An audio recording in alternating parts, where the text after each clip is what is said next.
Hello मेरे दोस्तों, कैसे हो आप सभी। भाई पिछली क्लास के अंदर हमने एक क्वेश्चन मैंने आपको एक क्वेश्चन दिया था। मैंने कहा ट्राई करना। पिछली क्लास छोटी थी, मैंने कहा चलो कोई बात नहीं, ट्राई करते हैं। मैंने कहा था आज की क्लास में आपको बड़ी करके थोड़ा बताऊंगा डिटेल के अंदर। तो आपने ट्राई करा है, नहीं करा कोई दिक्कत नहीं है, अभी तो करना स्टार्ट करना ही है हमें। तो भैया क्वेश्चन नंबर 2, मैं आपको एक बार बता दूं भाई कि मेरे जो एग्जाम्पल है इसको ध्यान से करना, क्योंकि ये एग्जाम्पल आपको कहीं नहीं मिलेंगे कॉपी के अंदर, मेरे खुद के बनाए हुए हैं मेरे भाई। और इससे ना बेस बनेगा। जब भी मैं कोई एग्जांपल देता हूँ ना पूरे अकाउंटेंसी के अंदर, वो बेसिक एग्जांपल होता है, उससे ना बेस बनता है, कॉन्सेप्ट का बेस बनता है। तो कृपया करके आप जब भी कोई एग्जांपल मेरे उतारना है तो कृपया करके कॉन्सेप्ट का बेस बनाते हुए चले, ठीक है। तो क्वेश्चन नंबर 1, क्वेश्चन नंबर 2 मैं एग्जाम्पल दे रहा हूँ। ये सारे एग्जाम्पल आपको अपनी कॉपी के अंदर लिखने हैं। और क्वेश्चन नंबर 2 मैं स्टार्ट कर रहा हूँ, और फिर आगे और क्वेश्चन करेंगे। जब जितने हम इस पे क्वेश्चन करेंगे उतना हमें अकाउंटिंग क्वेश्चन और आता चलेगा। अकाउंटिंग क्वेश्चन कहता है कि भैया अकाउंटिंग क्वेश्चन एक मैथमेटिकल एक्सप्रेशन है जो बताता है कि एसेट और liability of the firm are equal, और हम देख रहे हैं, प्रूव करके देख रहे हैं कि एसेट और लायबिलिटी फर्म की इक्वल है या नहीं, ठीक है। चलो भाई स्टार्ट करते हैं क्वेश्चन नंबर 2 में। टोटल 10 ट्रांजेक्शन है, इसमें सारी ट्रांजेक्शन मैंने कवर कर लिया, ठीक है। इंपॉर्टेंट सारी ट्रांजेक्शन कवर कर लिया। पहले तो मैं इसको एसेट बराबर लायबिलिटी कैसे करने का बताया था मैंने तरीका। पहले फॉर्मेट देख लो, serial number, particulars,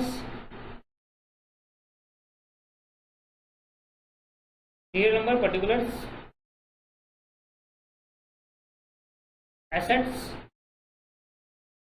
assets is equal to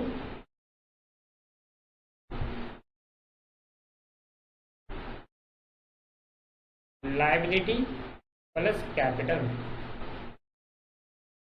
asset is equal to liability plus capital. तो इसको पहले हटाते हैं यहाँ से, ठीक।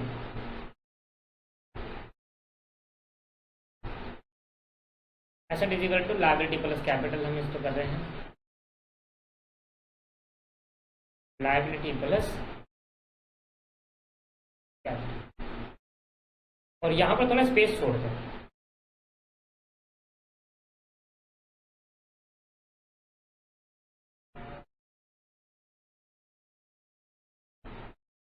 सीरियल नंबर, ठीक है। स्पेस थोड़ा छोड़ेंगे और सारी ट्रांजेक्शन के लिखेंगे।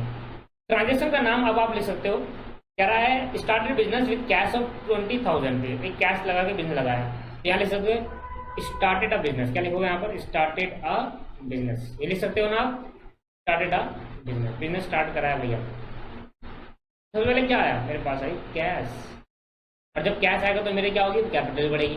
तो कंपनी ओनर ने बिजनेस में क्या लगाया, कैश कैपिटल लगाई, तो कैपिटल लगाई तो क्या हुआ, कैपिटल बढ़ गई, कैपिटल बढ़ गई। और साथ में कैश भी तो आया कंपनी के पास 20,000 रुपीज इजिकल टू 0 प्लस 20,000। यहाँ तक क्लियर, ठीक। पहली ट्रांजेक्शन तो मैंने कराई थी। फिर न्यू इक्वेशन में NE डाल रहा हूँ मैं, ठीक है। न्यू इक्वेशन से पहले अंडरलाइन खींचनी है, न्यू इक्वेशन से पहले अंडरलाइन करनी है, और देखना 20,000 इक्वल टू 0 प्लस 20,000। इसके बाद सेकंड जो पॉइंट हमारा वो कह रहा है कि परचेज ऑफ फर्नीचर 500 रुपए। अब मुझे बताओ, अगर कुछ ना बताए तो हम मान के चलेंगे कैश है, अगर कुछ ना बताए तो हम क्या मान के चलेंगे, कैश है, ठीक है। तो भैया इसने फर्नीचर खरीदा, तो सेकंड इक्वेशन लिखूंगा, यहाँ पे लिखना purchase the furniture with cash, ठीक है। तो जब कैश में फर्नीचर खरीदूंगा तो मेरे पास क्या आएगा, देखो फर्नीचर क्या होती है दोस्त, बताओ, एसेट होती है। क्या होती है, एसेट। तो मेरे पास आएगी एसेट, तो मैंने यहाँ पे लिख दिया फर्नीचर, एक और आ गई मेरे पास एसेट नाम की, क्या आ गई, फर्नीचर आ गई। और मैंने यहाँ पर लिख दिया 500। न्यू इक्वेशन में नहीं लिखते, न्यू इक्वेशन में नहीं लिखते, यहाँ लिखते हैं परचेज फर्नीचर, परचेज फर्नीचर। और जब 500 रुपए का फर्नीचर खरीदा तो 500 रुपए कैश भी तो चले गया, तो ना तो लायबिलिटी पे इफेक्ट पड़ा, क्या पड़ा, एसेट बढ़ गई और एसेट कम हो गई। फर्नीचर आ गया और कैश चले गया, तो फर्नीचर आ गया एसेट है, और कैश जाना भी एसेट है, लोग ने माइनस कर दिया। तो यहाँ पर क्लोज कर देंगे और यहाँ लिखेंगे न्यू इक्वेशन। बताओ अब 20,000 रुपए पड़े थे मेरे, 500 का फर्नीचर खरीदा तो मेरे पास कितने बच गए, 19,500।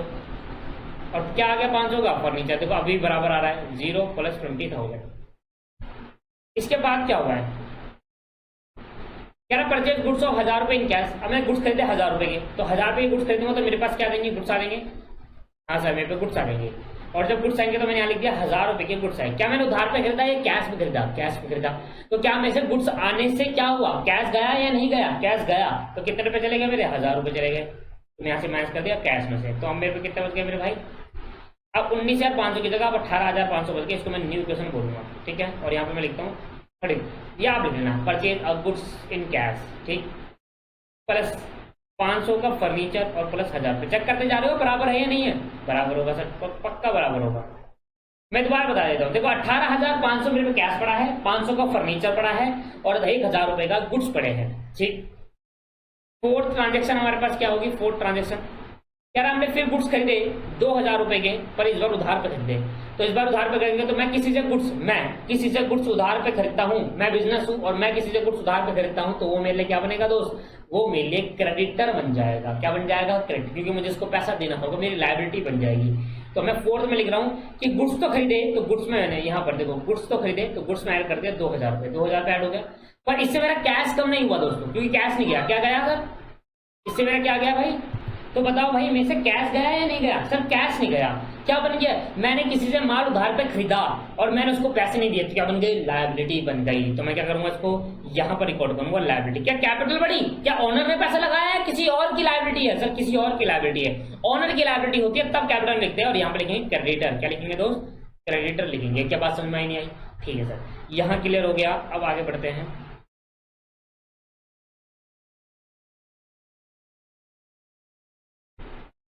न्यू इक्वेशन का मतलब है टोटल करना कि भाई अब कितना बच चुका है। मेनली मैंने कहा 18,500 का तो कैश बच गया, प्लस 500 रुपए का आपके पास फर्नीचर आया, 1000 के कैश खरीदे, कैश में गुड्स खरीदे थे, और 2000 के उधार पर, तो 3000 रुपए की गुड्स खरीद लिए, प्लस 2000 रुपए की लाइबिलिटी है और प्लस 20,000 रुपए की कैपिटल वाली लाइबिलिटी। कैपिटल है, कैपिटल मतलब ओनर की लाइबिलिटी है, वो तो लास्ट में देते हैं, पे करते हैं। इसके बाद सर क्या करेंगे? देखो आप टोटल देख लो, अभी भी टोटल 18,500 प्लस 500 19,000, 19,000 और 3,000 22,000 रुपए, और 20 प्लस 2 22,000 रुपए। क्लियर है या नहीं है?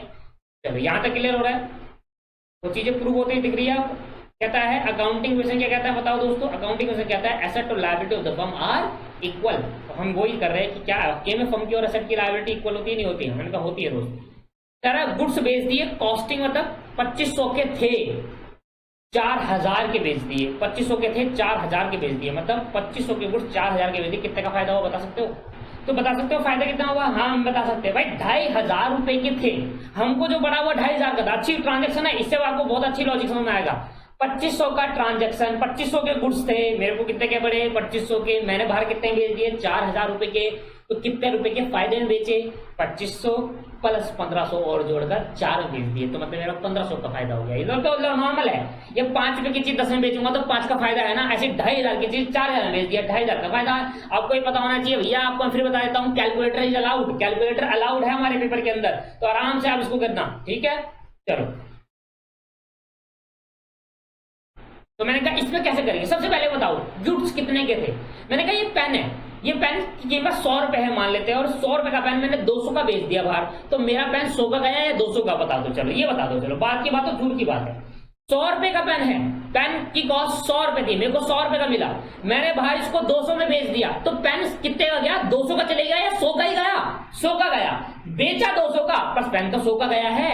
ऐसी गुड्स 2500 रुपए के थे, 2500 के गुड्स गए हैं, 4000 के नहीं गए। 2500 के गुड्स 4 बेचे हैं, पैसा 4000 आया होगा, गुड्स तो 2.5 के गए होंगे। यही तो समझाना चाहता हूं।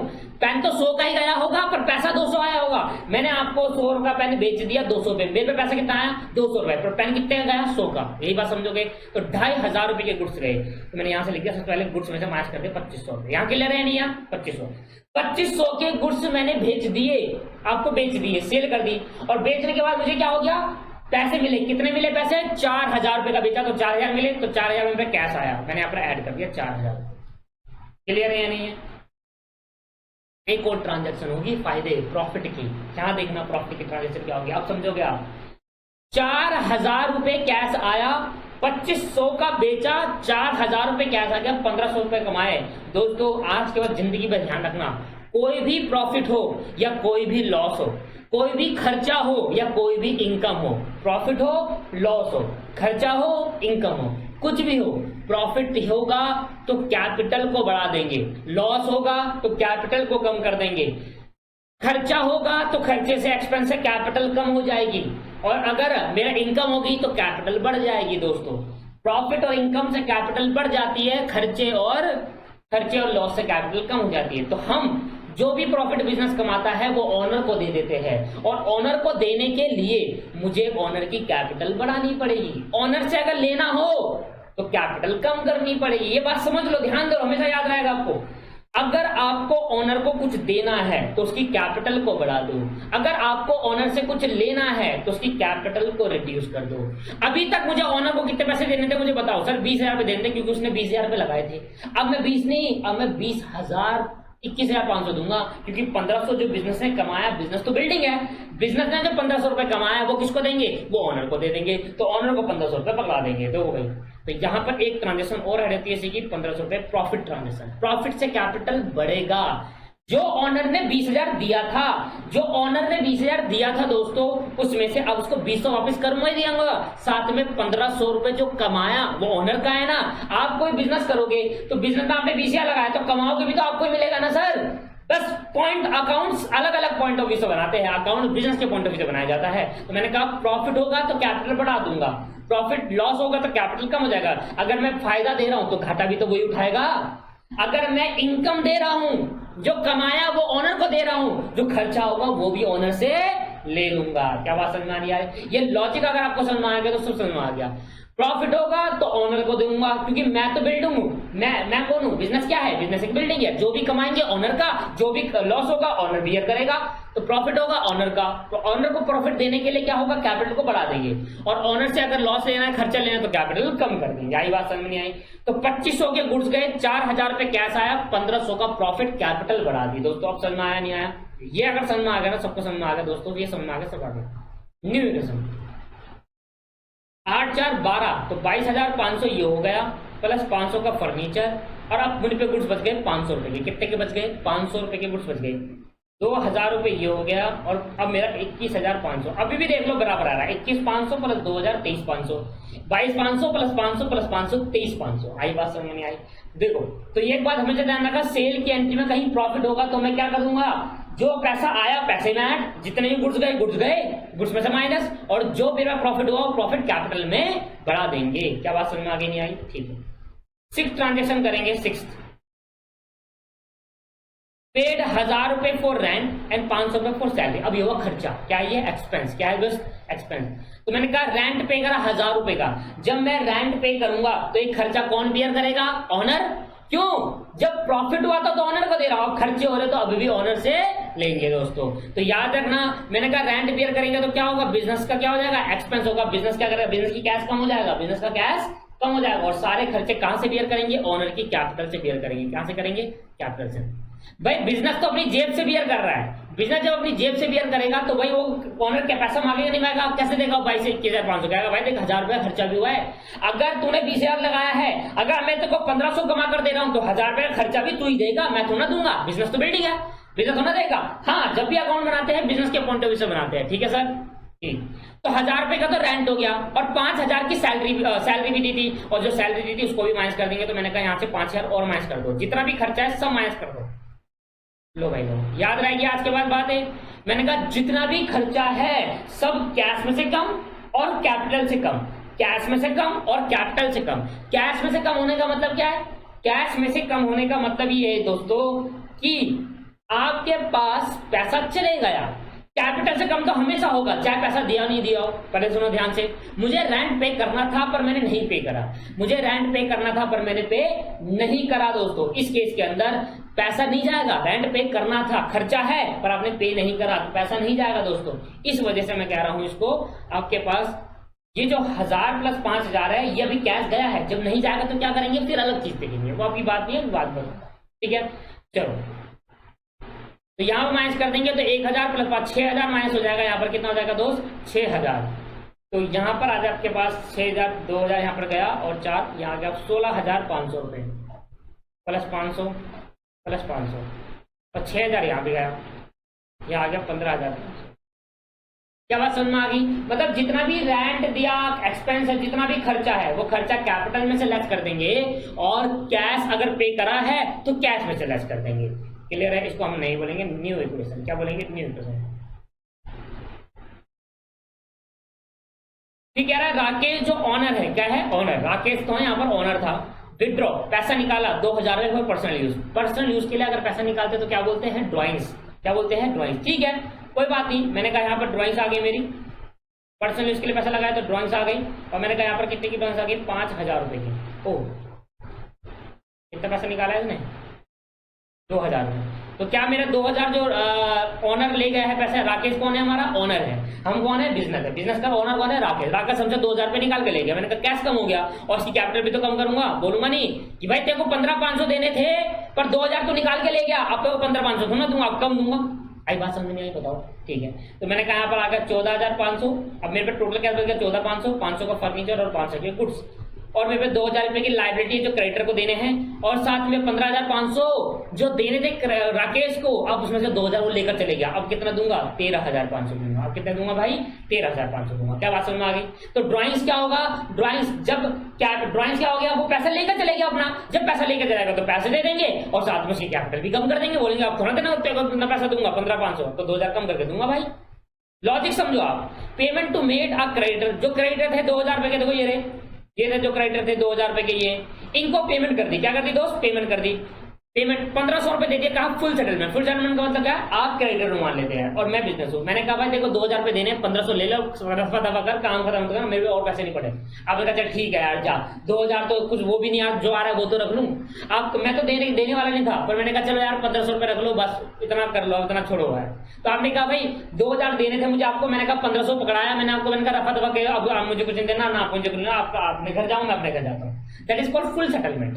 फुल सेटलमेंट का मतलब क्या था? जब भी बात फुल सेटलमेंट का तो किसी ना किसी को फायदा हो रहा था। मुझे फायदा हुआ इस बार। मेरे को 2000 देने थे, मैंने 1500 देकर पकड़ा और कहा पूरा सेटल हो चुका है, अब मुझे आपको कुछ नहीं देना, मतलब मुझे 500 का क्या हो गया? प्रॉफिट। तो क्रेडिटर को कितने के देने थे? क्रेडिटर को देने थे 1500, 2000 क्रेडिटर को देने थे। बस यहाँ पर बच्चे मार खा जाते हैं, यहाँ पर बच्चे गलती कर जाते हैं, बहुत कंफ्यूजन क्रिएट कर जाते हैं। देखो मैं आपको समझाता हूँ। मैंने कितना पैसा दिया, आप क्रेडिटर मान लेते हैं, ठीक है? तो सॉरी छोड़ो, आप क्रेडिटर, मैं क्रेडिटर हूं। आपने मुझे पैसा देना है 2000 रुपए, ठीक है? आपने मुझे दिया 1500 रुपए। क्या दिए? 1500। पहले 1500 माइनस करते थे। आपने पहले 1500 दिया ना, 1500 कैश गया, ठीक है? अब आपने जब मुझे 1500 रुपए दिए तो आपको 2000 देने थे, आपने दिए कितने? 1500 रुपए। तो मेरी लाइबिलिटी खत्म हो गई, मतलब आपकी लाइबिलिटी खत्म हो गई। अब आपको कुछ नहीं देना, 1500 दिया, खत्म। क्या बताओ? पर आपने जब मुझे 1500 रुपए दिए तो आपने मुझसे कहा फुल सेटलमेंट होगी, क्या अब मैं आपसे और मांगूंगा पैसा? नहीं। तो मेरी लायबिलिटी पूरे 2000 से जाएगी, ये बात ध्यान दो। 1500 से नहीं जाएगी। 1500 तो कैश देंगे, पर लायबिलिटी आपकी जो होगी वो पूरे 2000 से जाएगी।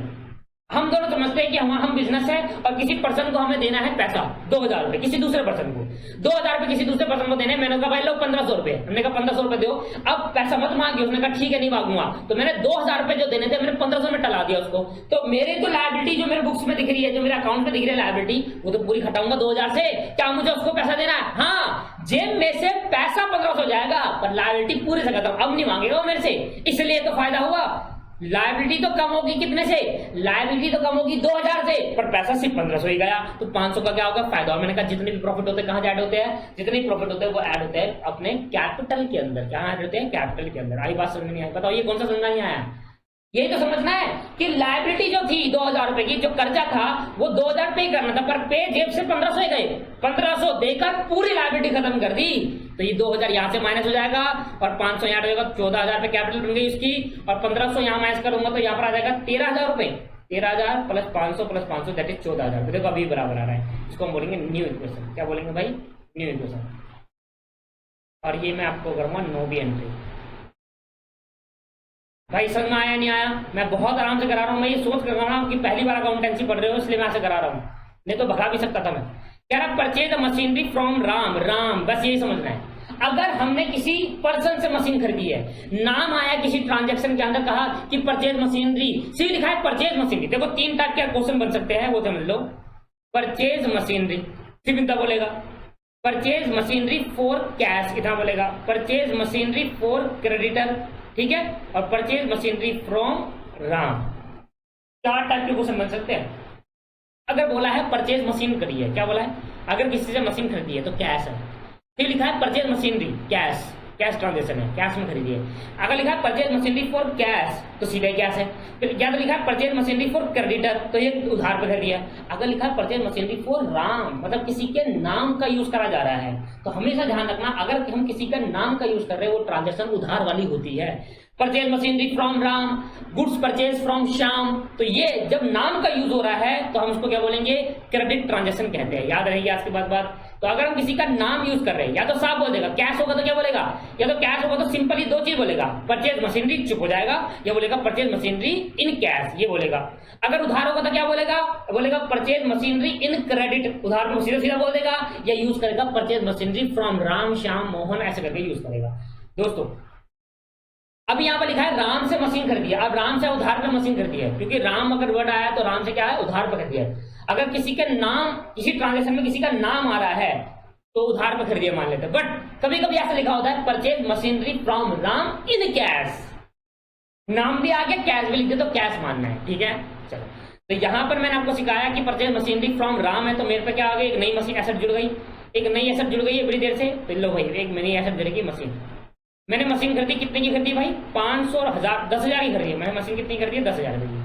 अब जब 10,000 की मशीन खरीदी है तो मैंने क्या दिया, पैसा दिया या नहीं दिया, नहीं दिया, उधार पे खरीदी। कैसे पता चला सर, अभी तो बताया कि अगर नाम आ जाए तो समझ लेना वो उधार पे है। तो मैंने राम मेरे क्या बन गया, राम मेरे बन गया क्रेडिटर। अब मैं यहाँ पे लिखूंगा राम, अब क्रेडिटर वर्ड नहीं लिखूंगा, अब राम वर्ड लिखूंगा। अब राम मेरा क्रेडिटर बन गया। मैंने कहा लो भाई 10,000 की लायबिलिटी बन गई। वो मशीन जो मैंने खरीदी थी 10,000 रुपए की, उसके पैसे नहीं दिए। अगर पैसे दे देता तो कैश कम होता है, पैसे नहीं दिए, उधार पे खरीदी। कैसे पता चला, किसी ट्रांजैक्शन में उसका नाम यूज करा गया है तो मेरी लायबिलिटी बन गई। क्या बन गई दोस्त, लायबिलिटी। तो मशीन परचेज इन क्रेडिट बोल दो या मशीन परचेज फ्रॉम राम, तो राम की लायबिलिटी बन गया। मुझे 10,000 रुपए राम को देने पड़ेंगे तो राम मिले क्या हो गया, लायबिलिटी बन गई। आया समझ में। तो मैंने यहाँ लिखा 13,000 रुपए, या लिखा 500 रुपए, या लिखा 500 रुपए, और मैंने कहा 10,000 रुपए का मेरे को क्या है, मशीन आ गई। अब लायबिलिटी भी कितनी आ गई, 10,000 रुपए की आ गई, और ये आ गया 14,000 के हमारे पर कैपिटल। और ये बन गई न्यू इक्वेशन। यहाँ पर होगा 10वां ट्रांजेक्शन लास्ट। कह रहा है भैया डेप्रिसिएशन लगाया 10% का, ये मतलब इसका मतलब समझो, पहली बार समझो इसका मतलब समझो।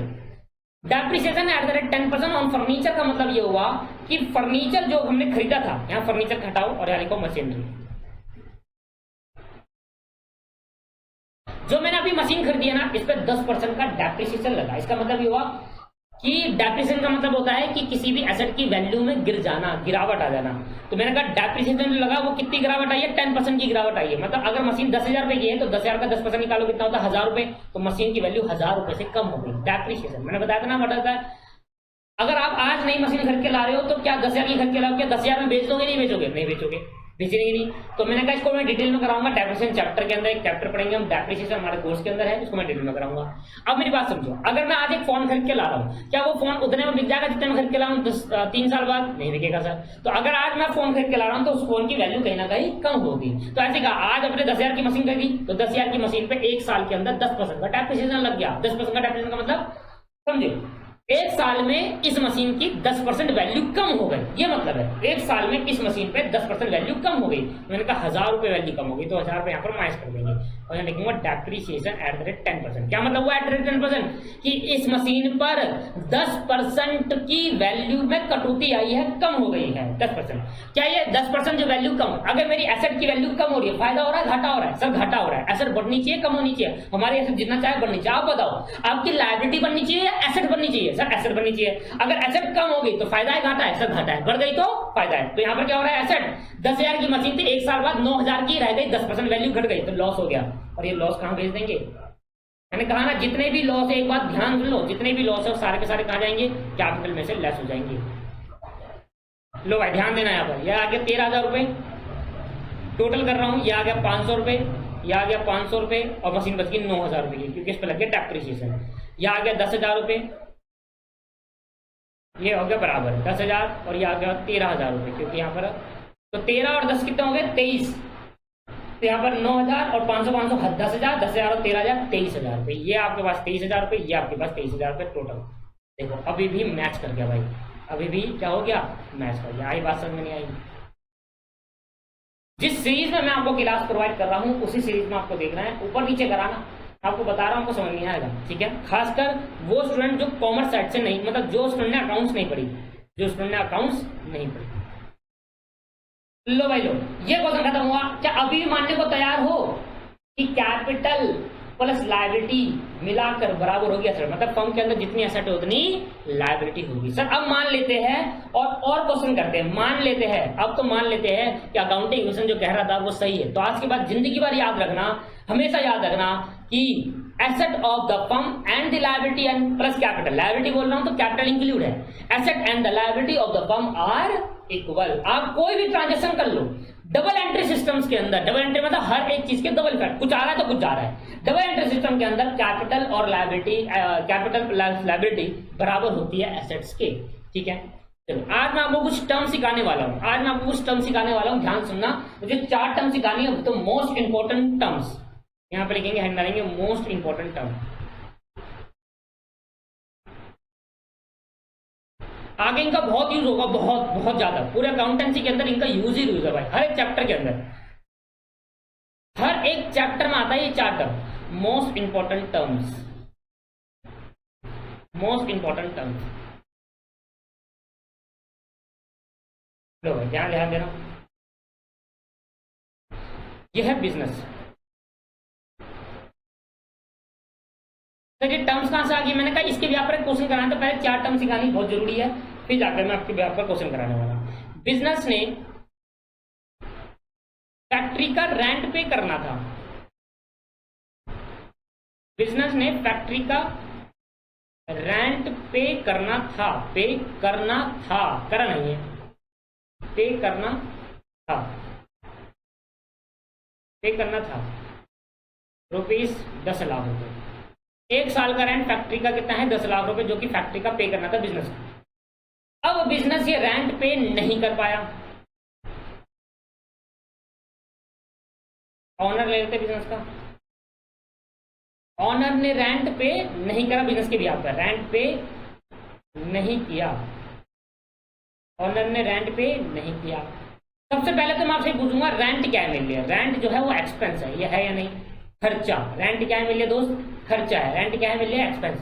वो खर्चा जो बिजनेस को पे करना था, दोबारा बोल रहा हूं, वो खर्चा जो बिजनेस को पे करना था पर किया नहीं, वो खर्चा जो बिजनेस को पे करना था पर किया नहीं, ऐसे खर्चे को आउटस्टैंडिंग एक्सपेंस कहा जाता है। क्या बोला मैंने, आउटस्टैंडिंग एक्सपेंस। हेडिंग क्या बना रहा हूं, हेडिंग बना रहा हूं आउटस्टैंडिंग एक्सपेंस।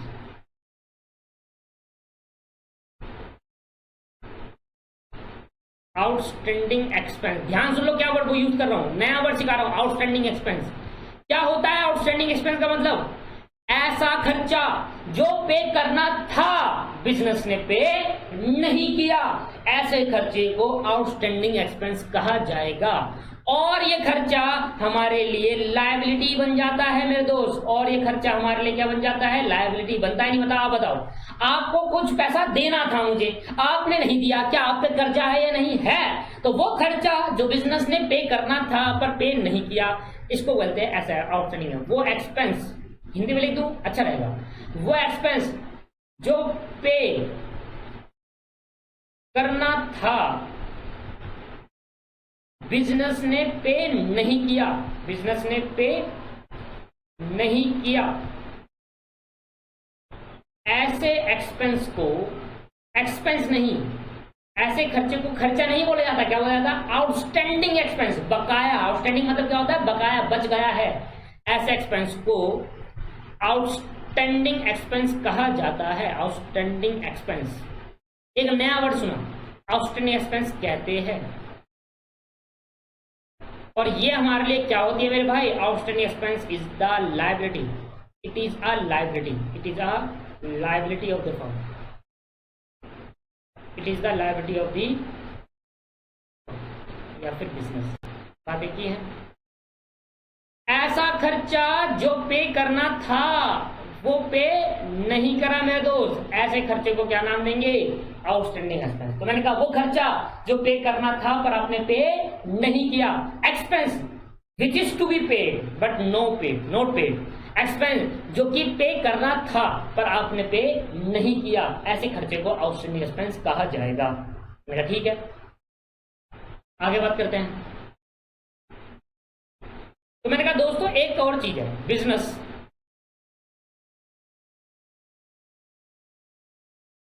को फैक्ट्री का रेंट देना था या फिर सैलरी देनी थी किसी पर्सन की।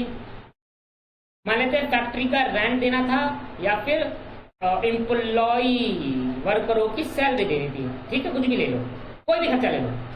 फैक्ट्री का रेंट पे करना था, सैलरी देनी, मैंने कहा टोटल मिला के 5 लाख पे करने थे, 5 लाख पे करने थे इस साल करंट ईयर में। करंट ईयर में कितना पे करना? करंट ईयर मतलब इस साल जो हमारा साल चल रहा है, हमारा साल कौन चल रहा है? या तो 1 अप्रैल से लेकर 31 मार्च तक या फिर 1 जनवरी से लेकर 31 दिसंबर तक। तो साल हमारा यही होते हैं, तो 1 जनवरी से 31 दिसंबर और 1 अप्रैल से लेकर 31 मार्च तक।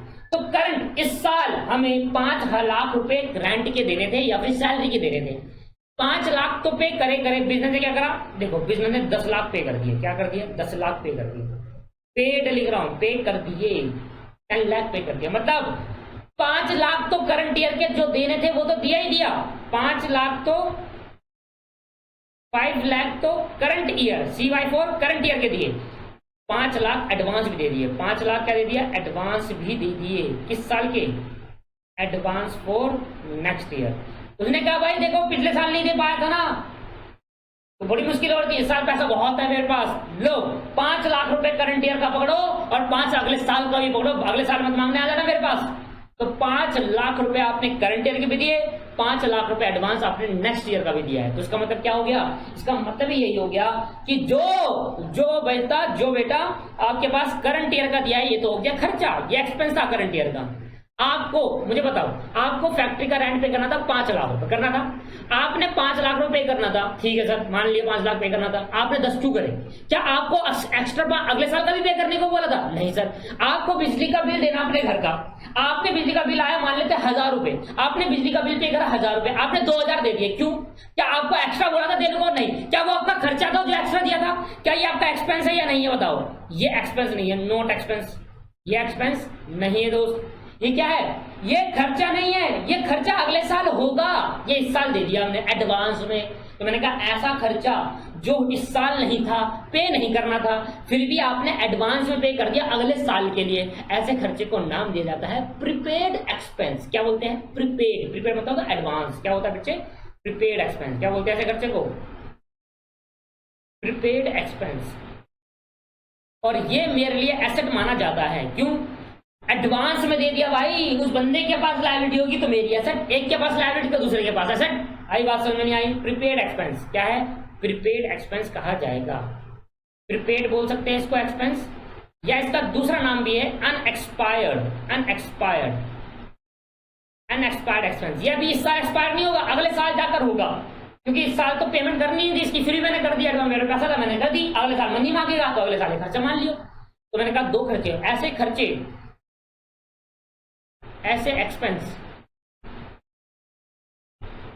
जो करंट ईयर में, जो साल हमारा चल रहा है, करंट ईयर में पे नहीं करना था,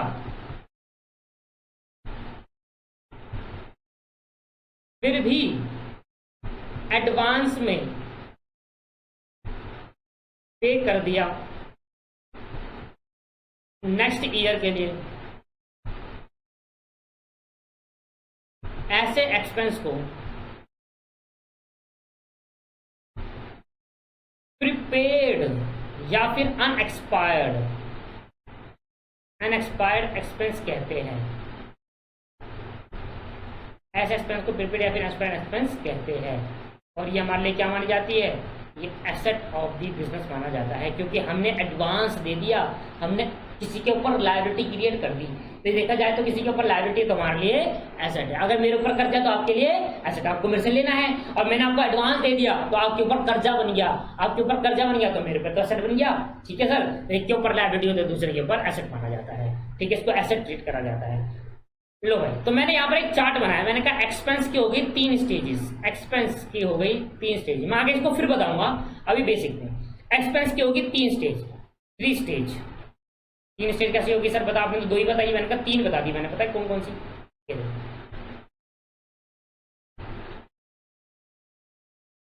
एक्सपेंस को एक्सपेंस कब कहा जाएगा? एक्सपेंस को एक्सपेंस तब कहा जाएगा जब पेड इन टाइम हुआ हो। पे इन टाइम, पे on time. Expense paid on time.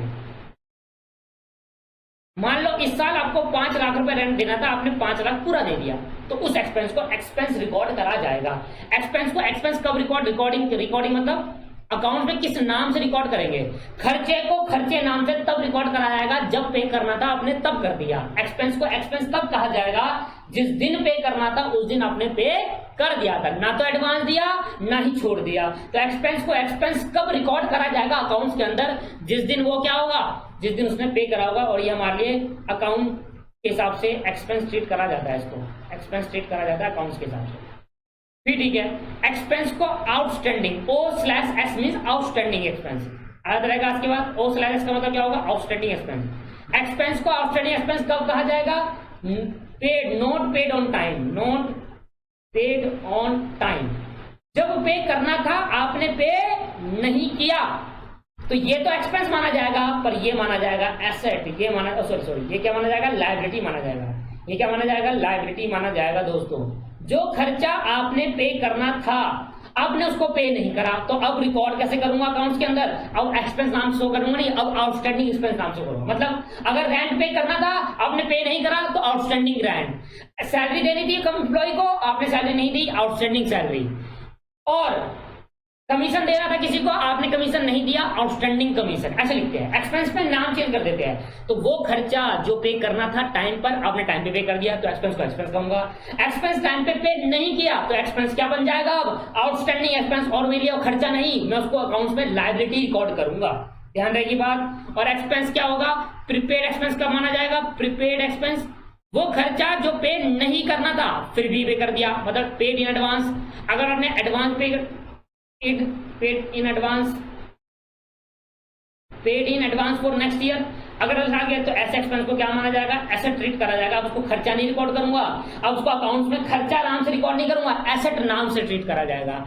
वो खर्चे जो पे करने नहीं थे इस साल, अगले साल के थे, आपने इसी साल पे कर दिए, ऐसे खर्चे को प्रीपेड एक्सपेंस रिकॉर्ड करेंगे, खर्चे रिकॉर्ड नहीं करेंगे। बात समझे?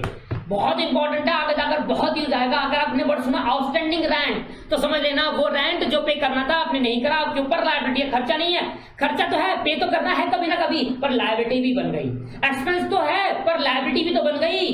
वो खर्चा जो पे नहीं करना था आपने फिर भी पे कर दिया, तो खर्चा तो होगा अगले साल होगा, इस साल एसेट मानेंगे क्योंकि खर्चा अगले साल होगा, पे अगले साल करना था आपने इसी साल कर दिया। वो एक्सपेंस की कितनी स्टेज? 3 स्टेज। एक्सपेंस की कितनी स्टेज? 3। खर्चा एक्सपेंस पे करा ऑन टाइम, एक्सपेंस टाइम पे करा तो एक्सपेंस को एक्सपेंस कहूंगा। एक्सपेंस को टाइम पे नहीं करा तो एक्सपेंस बन जाएगा आउटस्टैंडिंग एक्सपेंस। एक्सपेंस जो पे करना नहीं था फिर भी पे कर दिया, एक्सपेंस बन जाएगा प्रीपेड एक्सपेंस। एक्सपेंस की कितनी स्टेज बोलो मेरे साथ? एक्सपेंस की 3 स्टेज।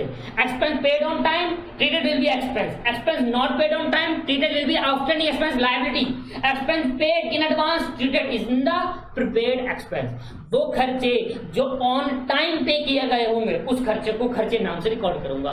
वो खर्चे जो पे करने थे इस साल पर पे नहीं किए उस खर्चे को आउटस्टैंडिंग एक्सपेंस नाम से रिकॉर्ड करूंगा। और वो खर्चे जो पे नहीं करने थे इस साल अगले साल के थे आपने इस साल कर दिए उस खर्चे को प्रीपेड एक्सपेंस कहूंगा। आउटस्टैंडिंग खर्चा पे करना था नहीं करा, लायबिलिटी।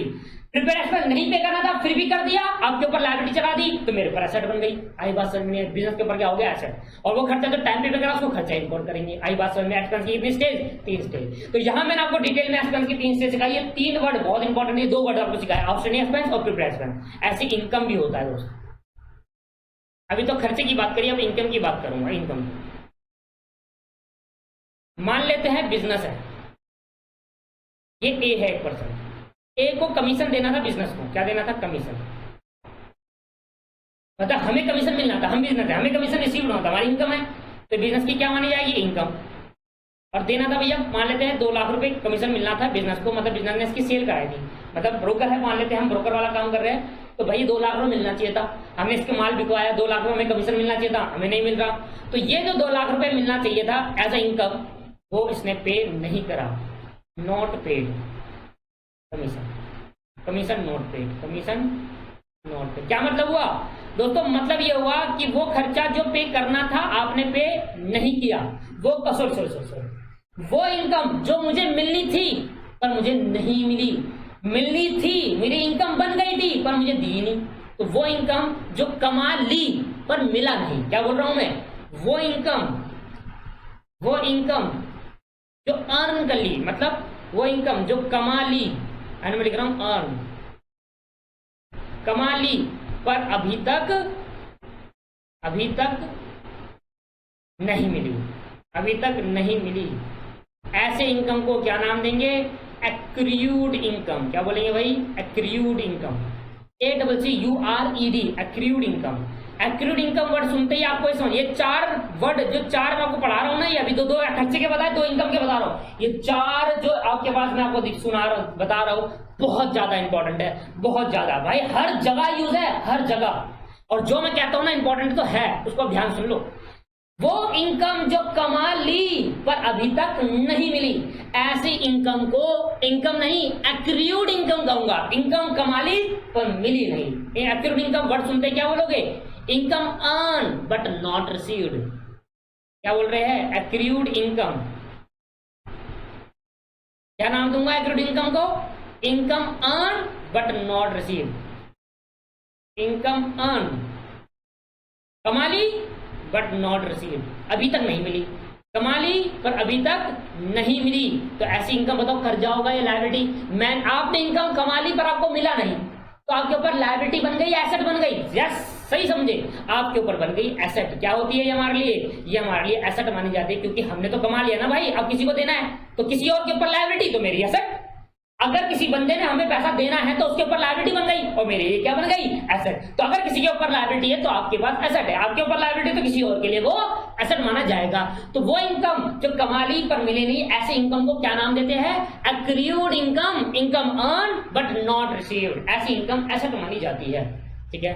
और एक और क्या होगा बताओ सर आप? वो इनकम जो कमाया नहीं फिर भी मिल गई, मैंने उसके लिए कोई काम नहीं करा फिर भी मुझे मिल गई, ऐसी इनकम को इनकम रिसीव्ड इन एडवांस कहते हैं। क्या बोलते हैं? ऐसी इनकम को इनकम रिसीव्ड इन एडवांस कहते हैं। इनकम रिसीव्ड इन एडवांस मतलब इनकम कमाई नहीं पर फिर भी मिल गई, इनकम कमाई नहीं पर फिर भी मिल गई इन एडवांस। मतलब एग्जाम्पल ये हो गया कि मान लो बिजनेस ने ए ने बिजनेस को कमीशन दे दिया इन एडवांस